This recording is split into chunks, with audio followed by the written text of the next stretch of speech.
All right, welcome back for another deep dive. Today we're going to be looking at Pam Bondi.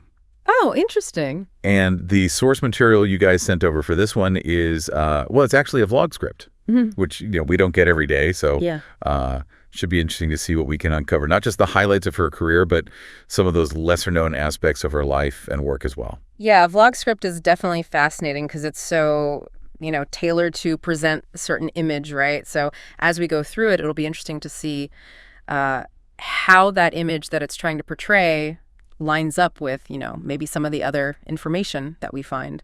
For sure. Let's just jump right in. So the script starts off with her early life, born in 1965 in Temple Terrace, Florida. Okay.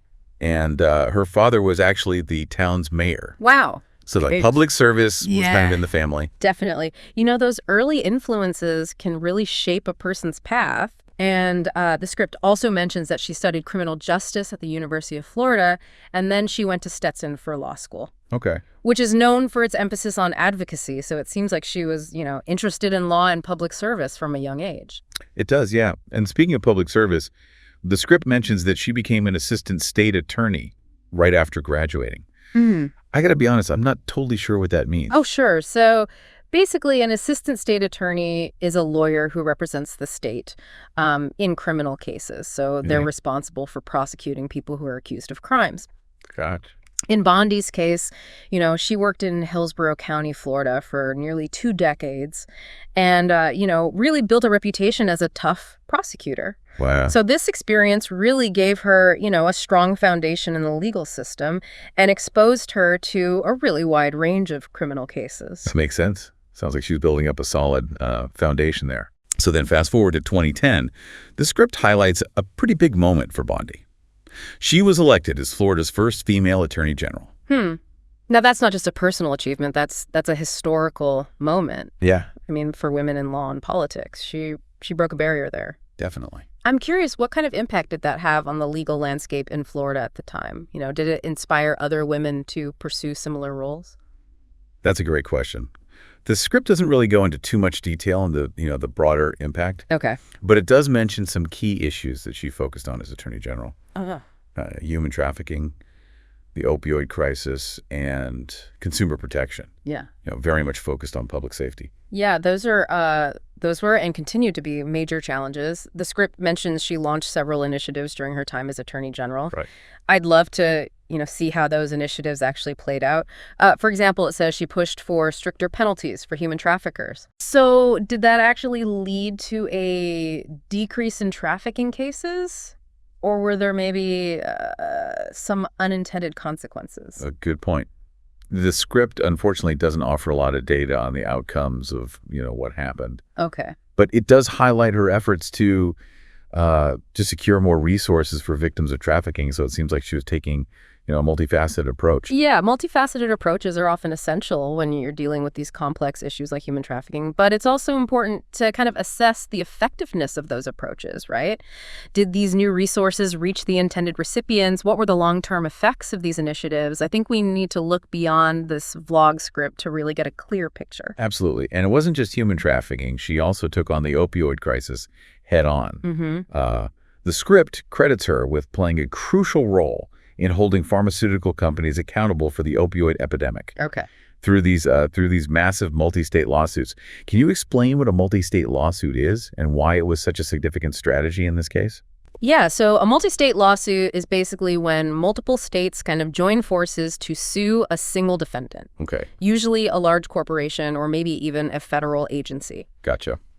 And in the context of the opioid crisis, it was a really powerful strategy because it allowed states to pool their resources and really leverage their collective power against these pharmaceutical giants. Makes sense. So by presenting this united front, they were able to kind of amplify their demands for accountability and compensation for the, just devastating impact of the opioid epidemic. Yeah, that makes a lot of sense. It sounds like a really effective way to, tackle such a widespread problem. And then there's the consumer protection piece. Yes. The script mentions her fight against scams, fraud, and just, deceptive business practices. Right.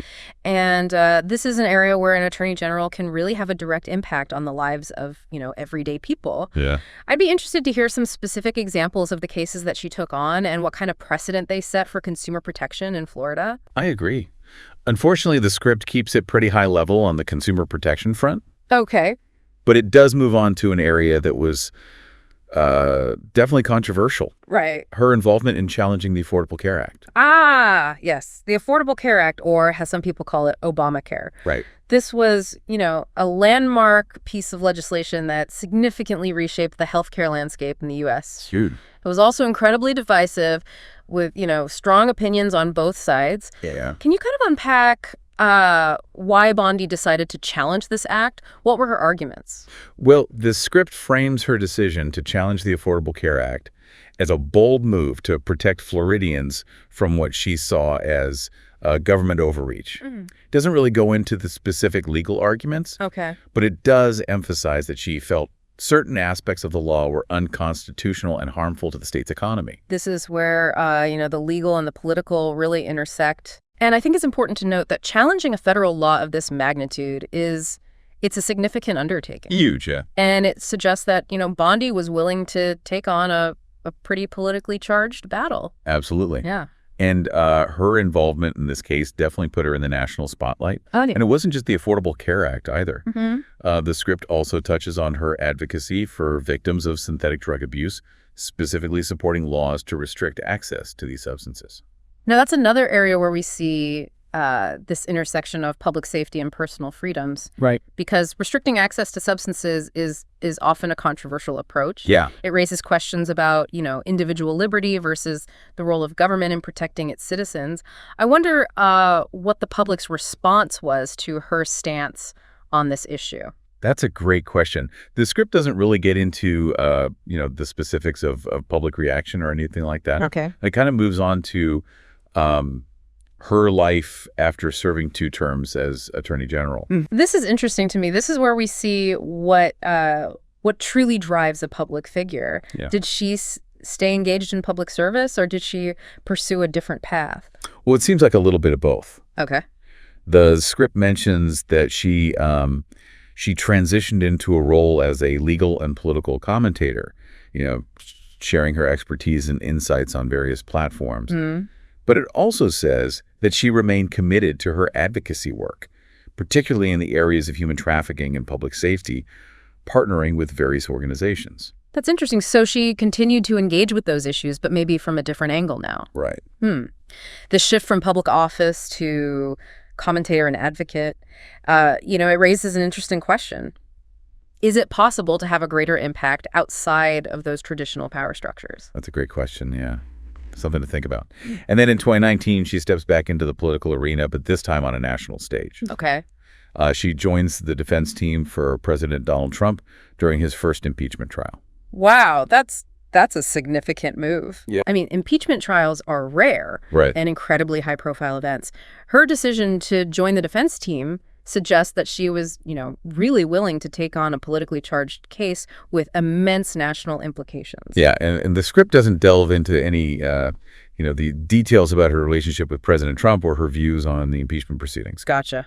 But I agree. It's a fascinating part of her story and speaks to her continued involvement at the highest levels of government, even after leaving office. It also shows how her expertise in legal matters, honed over decades of experience, was sought after in such a critical situation. For sure. It really highlights the enduring value of legal knowledge and skills, especially during times of, political turmoil. Well said.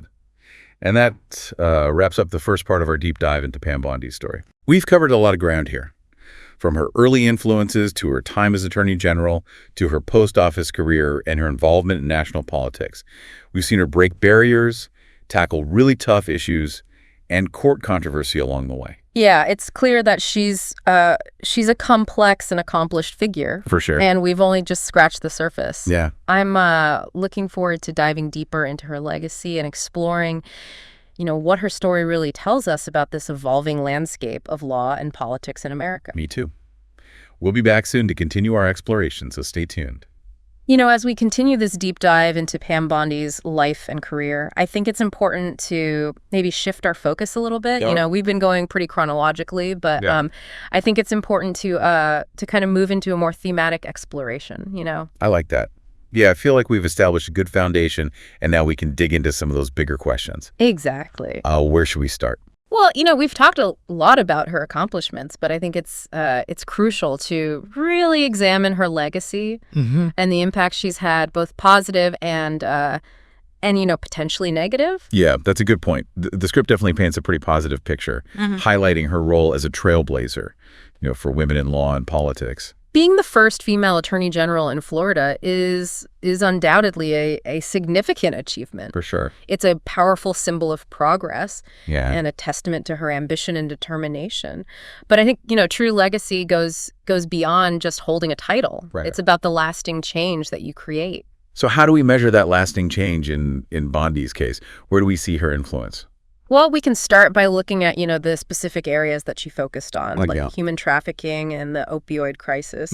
The script mentions her efforts to strengthen laws and secure resources for victims. Right. But, did those efforts translate into tangible improvements? Yeah. Did they actually shift the conversation around these issues in a meaningful way? That's where we need to go beyond the script, right? Exactly. And look for evidence of her impact. Did her initiatives lead to a decrease in trafficking cases? Did they inspire other states to, adopt similar approaches? Exactly. We need to assess whether her actions resulted in, systemic change or if they were primarily symbolic gestures. Right. And the same goes for her role in the opioid litigation. I mean, holding pharmaceutical companies accountable is important, but did it actually lead to, better regulations? Did it help stem the tide of the crisis? Those are tough questions, and I'm not sure this script gives us enough information to really answer those definitively. Yeah. It does say that she had an impact on a national level, though. Oh, that's interesting. Yeah. It would be fascinating to explore, how her work in Florida maybe influenced policy decisions on a broader scale. Did she collaborate with other attorneys general? Did she testify before Congress? These are the kinds of actions that can really shape that national conversation. For sure.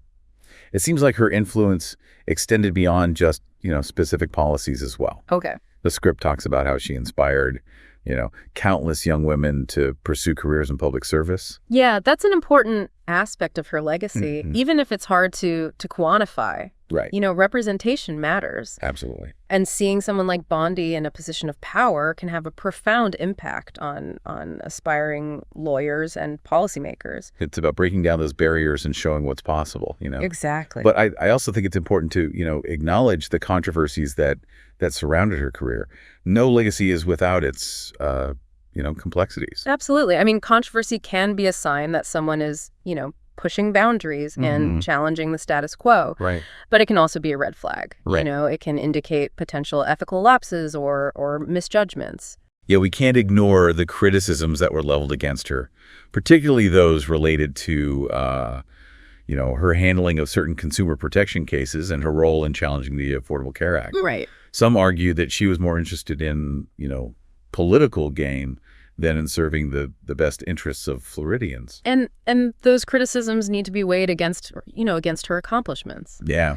Did she make decisions that maybe benefited certain groups at the expense of others? Right. Was she truly committed to upholding the law, or were her actions sometimes driven by, political expediency? It's a complex picture for sure. Yeah. I think the key is to avoid just simply labeling her as a hero or a villain. Right. And then we need to acknowledge the nuances Yeah. and the contradictions of her career. I agree. It's about recognizing that even those in positions of power are human. Right.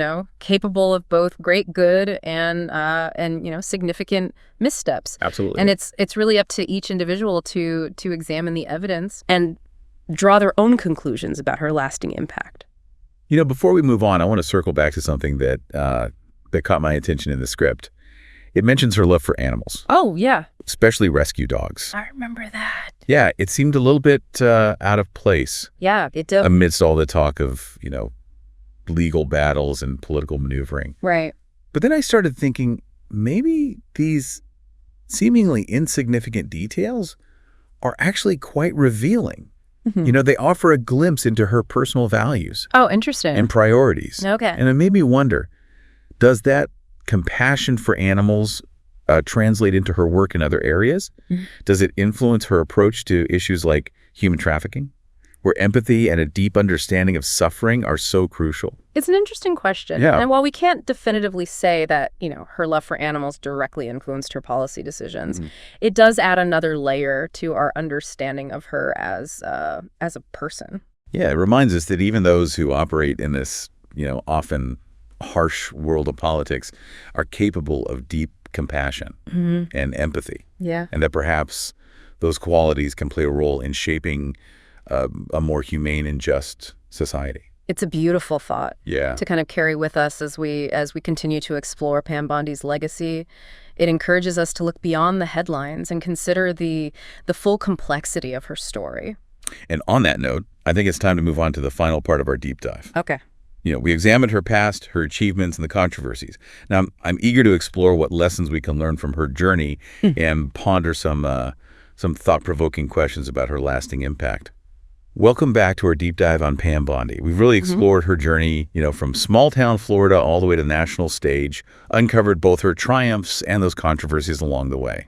And now, as we kind of reach this final leg of our exploration, it's time to step back and consider that bigger picture, right? What lessons can we really glean from Pam Bondi's story? And what questions does it raise about the intersection of law, politics, and personal conviction? Those are some big questions. Where do we even begin to unpack all of that? I think a good starting point might be to reflect on what stood out to you most about Bondi's career. What aspects resonated with you and what maybe left you with some questions? Yeah, for me, it was her unwavering commitment to her principles. Even in the face of such intense scrutiny, whether you agree with her stances or not, you can't deny that she really stood her ground. Yeah. And it takes a certain kind of courage to do that, especially in such a polarized political climate like we live in today. It really does. Her story really highlights that tension between personal conviction and public perception, right?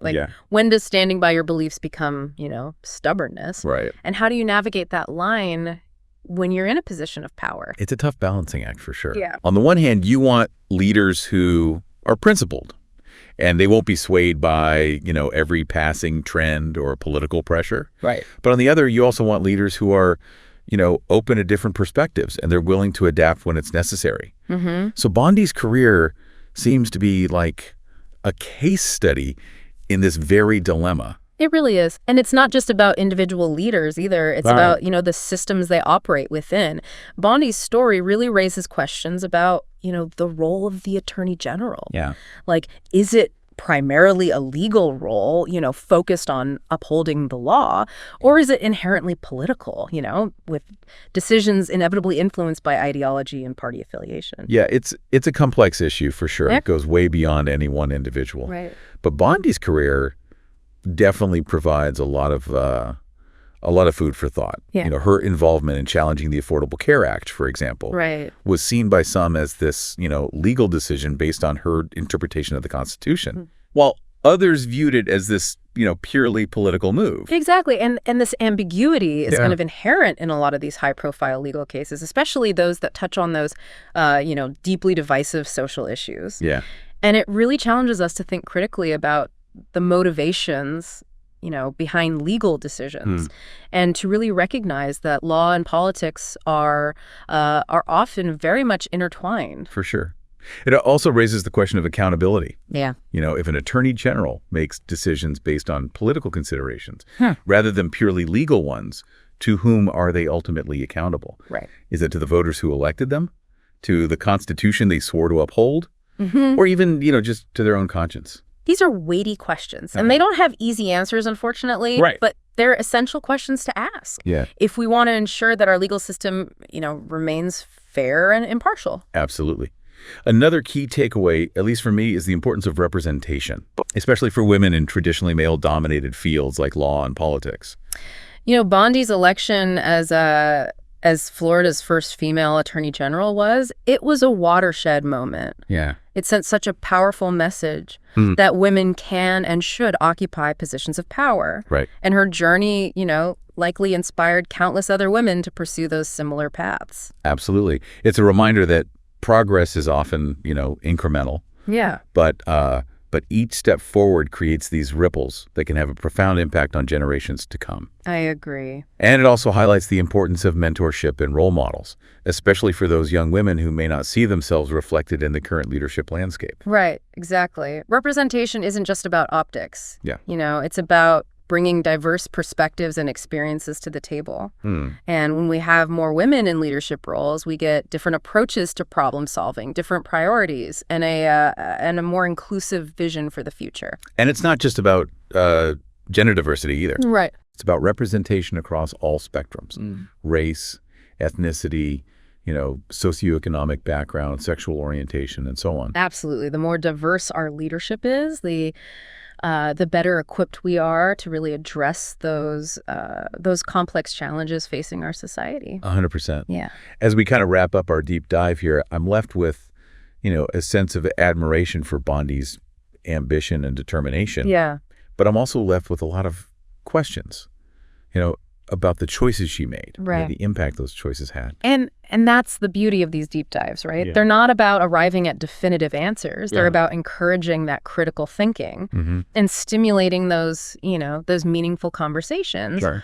Ultimately, it's up to each individual to weigh the evidence, right. Consider those different perspectives, Yep. and really form their own conclusions about Pam Bondi's legacy. Absolutely. We've explored her triumphs, her missteps, her unwavering convictions, and those controversies that have followed her throughout her career.